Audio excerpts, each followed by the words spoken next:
eu trouxe aí, eu falei, o jornalismo e a tradução dos números em histórias, porque ninguém gosta de jornalismo econômico, né? Quer dizer, ninguém gosta a princípio, não é uma coisa assim, pouquíssimos, né? Pouquíssimos, como a Dani falou, uma área muito árida, né? As pessoas acham que são só números, tabelas, é muito difícil, mas eu acho que o que a gente tem que trazer do jornalismo econômico é que ele tem muitos números mesmo, ele tem muitas tabelas, mas primeiro, com os números a gente pode dizer qualquer coisa, para um lado ou para o outro. O mesmo número pode contar diferentes histórias, então a gente tem que ter muito cuidado, lidar com eles, mas a gente pode trazer histórias muito legais. E eu acho que muitas vezes a gente trazer as histórias das pessoas por trás dos números, a gente incluir, a gente primeiro explicar o contexto, né? Tem um termo hoje que se fala muito, que é muito usado pelo Nexo, né? Que é o jornalismo explicativo, né? Que eu acho que é muito importante. E a gente trazer isso para o jornalismo econômico, né? Que não são só números e tal. Então, eu queria primeiro me apresentar. Eu sou jornalista, mas que é uma parte muito grande da minha identidade. Eu gosto muito do jornalismo. Eu converso com as pessoas, às vezes, outro dia eu conversei com uma pessoa, ela falou assim, nossa, seu olho brilha, né? E realmente eu gosto muito do jornalismo e me preocupa, é uma coisa que... mas para mim, assim, minha primeira escola realmente foi o Jornal do Comércio, onde eu fiquei 5 anos, assim, e eu entrei lá como trainee, ganhando, eu lembro até hoje, meu salário acho que era R$ 500, já formada, tá, gente? Claro que tem muitos anos, mas era pouco, tá? Era pouco para uma pessoa formada, né? Então, e fui aos poucos me apaixonando ali pelo jornalismo econômico, assim, quebrando muita cabeça, porque é muito difícil, né? A gente primeiro... foi ali que começou a minha paixão, por exemplo, pelo IBGE, que o IBGE, gente, quem não sabe, é o Instituto Brasileiro de Geografia e Estatística, que tem as principais pesquisas do país, que acompanham o que acontece, eu acho que enfim, eu sou apaixonada, e hoje, de novo, eu estou como setorista do IBGE, então tem as pesquisas do mercado de trabalho, da indústria, do PIB, né, do Produto Interno Bruto, tem todas as pesquisas que explicam um pouco o que está acontecendo no país e são muita base, foi um aprendizado muito grande, assim, né, até você aprender, eu lembro, por exemplo, no Jornal do Comércio, eu lembro um dia que minha chefe mandou, porque tinha o balanço, ia ter a divulgação do balanço financeiro do Bradesco. E aí, era uma época que a gente viajava, né, que os jornais viajavam e tal, e aí ela mandou para eu cobrir o balanço, a coletiva lá em São Paulo. Só que eu nunca tinha feito balanço financeiro. Era do Bradesco, e uma coisa ainda mais difícil, o Bradesco era um super anunciante do jornal. Então, assim, era muito difícil. E aí eu fui, assim, né, morrendo de medo, e ela falou assim, não, olha, ela mostrou assim, tem 3 números que você tem que olhar no balanço, olha como é que ela fez. Tem 3 números, tem o lucro líquido, o EBITDA, que é a geração de caixa, e mais, não lembro qual foi o outro número que ela falou. Esses 3 você olha, aí ela me explicou esses 3, tá? Esse é esse. O resto você vai ver lá.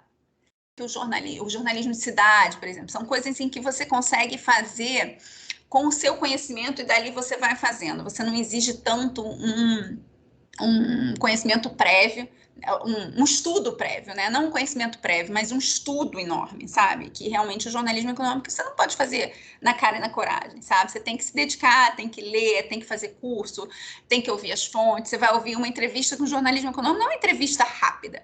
Você às vezes passa 1 hora com o entrevistado, entendeu? Porque você tem que entender, até você entende, primeiro você entende o negócio, depois é que você faz o jornalismo. Então, assim, é difícil. Então, assim, eu contei um pouquinho, depois eu posso até falar mais um pouco, mas é que eu acho que esse início é interessante, é que não foi minha escolha, né, o jornalismo econômico, né? E que eu acho que é claro que a gente busca na vida, a gente sempre fazer as coisas que a gente gosta, né? Mas ele não foi minha escolha. Assim, jornalismo econômico, na verdade, são muitos, né? Porque dentro da economia tem muitas áreas também, né? Então, tem a área de infraestrutura, tem a área de macroeconomia, tem a área de finanças, que é mais ligada à bolsa. Então, e aí eu fui passando por várias áreas. Então, no Globo eu fiquei no site, depois quando eu saí no site, depois surgiu uma vaga em macroeconomia, que era para cobrir um pouco IBGE, macroeconomia é a área muito que cobre IBGE, né? Que são os conjunturais e tal. Aí me chamaram para fazer finanças, para cobrir bolsa. E aí eu fiquei desesperada, porque era difícil pra caramba. Que aí é isso. Porque o jornalismo, quando tem um pouco disso, né? Quando você acha que você está conhecendo uma coisa, põe numa outra área que você não conhece nada e você tem que aprender tudo de novo. Mas um curso, um lugar para vocês buscarem que tem muito curso e a maioria é de graça, chama Knight Center of Journalism, que eu acho que, não sei se vocês já conhecem, mas assim, eles têm cursos em inglês, mas tem cursos em português e em espanhol. E isso mesmo, Knight Center.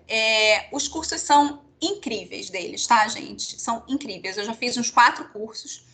Nem sempre a gente consegue, porque ele demanda realmente tempo, porque ele demanda não é só assistir as aulas, mas é fazer as atividades, fazer coisas, mas é incrível. E aí eu botei só, assim, o que é o jornalismo econômico, que eu acho que algumas coisas, que é a tradução dos números, tabelas e decisões dos governos. Por que tradução? Acho que o jornalismo econômico sempre tem uma coisa de tradução, tá, gente? Porque economia tem a ver com poder, né? E o poder sempre vai tentar impor as coisas, né? Eu acho que quando você olha o jornalismo econômico muito difícil, quando você vê alguém falando uma coisa de economia muito difícil, tem uma intenção de poder aí de esconder, né? Das coisas não serem tratadas, das coisas não serem claras, para não serem divididas.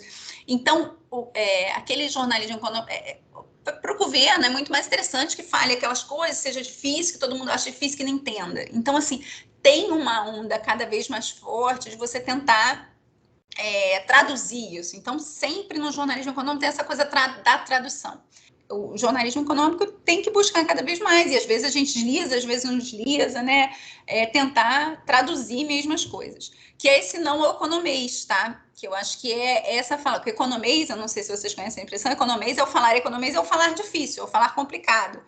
Que fala que a formação bruta de capital fixo no país realmente está muito complicada. Formação bruta de capital fixa é investimento, né? Só que quando você não quer que as pessoas entendam, você vai falar formação bruta de capital fixa. Ninguém que sabe o que é formação bruta de capital fixa, entendeu? Com isso, você se distancia. Então, eu acho que cada vez mais a gente tem que buscar isso mesmo. E eu acho que a Nath, a Natália Arcuri e várias outras, tem uma que eu gosto também, que é a Luciana Fiot. Luciana Domine Suas Finanças, o dela, tá? FIAUX. Domine Suas Finanças. Ela tem Instagram também. E que é o que eu acho que essas pessoas trazem, e elas oxigenaram muito o jornalismo, é você traduzir e tornar a coisa real, né? Agora, lembrando, tudo influencia, tá? Mesmo as coisas duras do jornalismo influencia a gente. Então, algumas coisas são difíceis e a gente vai ter que buscar traduzir ele da melhor forma. Mas não dá para ser tudo divertido, não dá para ser tudo só riso, né? Então, tem algumas coisas que estão ali, mas precisam ser melhor explicadas. E aqui o que eu já falei um pouco, que são os vários jornalismos econômicos, né? Porque você fala assim, o jornalismo econômico, na verdade, dentro do jornalismo econômico tem milhões de áreas e ele vai se destrinchando. E aí, algumas vezes, eu tenho algumas áreas de especialidade, mas algumas vezes a gente dentro de uma redação tem que fazer um pouco de tudo e você também vai aprendendo. O que eu tento fazer, que eu tento trazer uma visão mais real, sabe? Eu não gosto de nada, porque às vezes as pessoas falam para fora só das coisas boas, né? Que nem maternidade, né? Falam só do bom, do lindo. E, cara, a vida nossa tem cheio de perrengue. Não é só perrengue chique, não, tá? É perrengue de verdade mesmo. Então, assim, eu fiz um longo caminho e eu tenho certeza de cada um de vocês tem um caminho enorme pela frente. E o que eu posso dizer é que nunca desistam do caminho de vocês.